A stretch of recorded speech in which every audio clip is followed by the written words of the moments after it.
ko nori savininkai iš savo namų, kad kuo mažiau tektų juos prižiūrėti, o kas daugiausiai suryja laiko, turbūt daugelis atsakys krosnies kūrenimas. Tad vis daugiau žmonių ieškodami šildymo sistemų dairosi kuo patogesnių ir kuo mažiau laiko sąnaudų reikalaujančių sprendimų. Tarp jų ir Vilniuje Pilaitės mikrorajone namą turintis Andrėjai.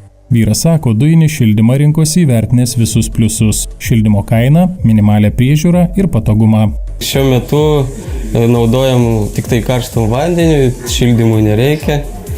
O jeigu ten iki 5 laipsnių dar rekuperacija padeda tą šildymą palaikyti, o jau kai didesnis tas šalčiai, tai tada jau katilas pradeda veikti. Maždaug nuo kovo 10, kai pradėjom naudoti, tai sąnaudos iki dabar tik tai 130 eurų mums išėjo. Kol kas dar kiti balonai, kada laukiam, kada pasibaigs.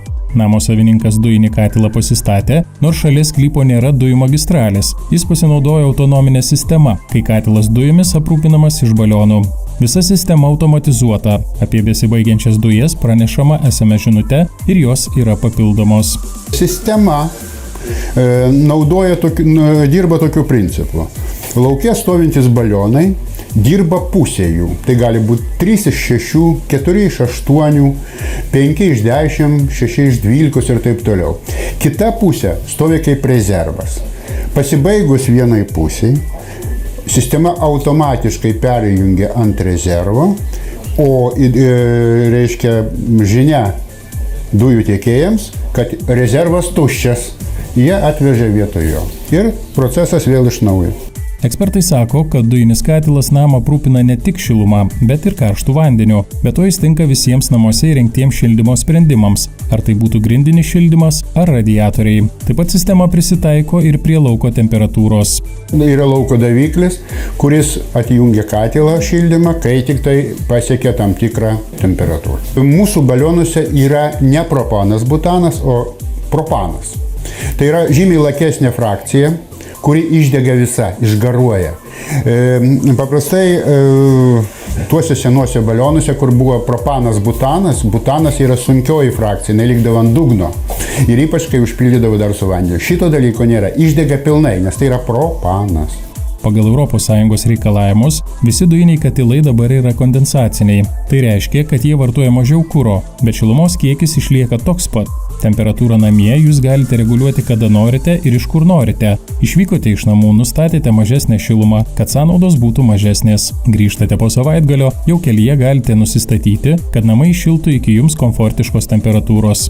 Ekspertai sako, kad 100 m2 namui mėnesiui visiškai užtenka 4 balionų. Kartais žmonės bijo, dujos, baisu, kvapas bus ir taip toliau. Kvapo niekada nebus jokio, jeigu viskas yra padaryta germetiškai ir mūsų žarnos būtent yra Goko vokiško žarnos iki 30 atmosferų, jos tikrai neleidžia, jau yra patikrinta metais mūsų darbo. Taip pat, jeigu būtų koks nors nuotėkis ar dar kažką, taip pat čia stovi atkirtos vožtuvas, jis iškart blokuoja dujų tiekimą į namus. Taip pat, kaip ir GSM modelis stovi, viskas atvažiuoja dujų keitėjai, tiesiog atidaro spintą, pakeičia 4 balionus, kai pasibaigia viena balionų pusė. Svarbu ir tai, kad sistema sumontuojama itin greitai, vos per 2 dienas. Juokaujama, kad daugiau laiko praleidžiama renkantis nei montuojant. Dar vienas pliusas – tai itin švarus šildymas. Neretai jis vadinamas ekologišku, nes į gamtą išmetama itin mažai teršalų. Po sumontuotos sistemos mūsų klientas yra įvedamas į mūsų duomenų bazę. Mes sukontaktuojame su klientu, kasmet reikia daryti būtinai profilaktinius darbus, tai pilnai sistemai.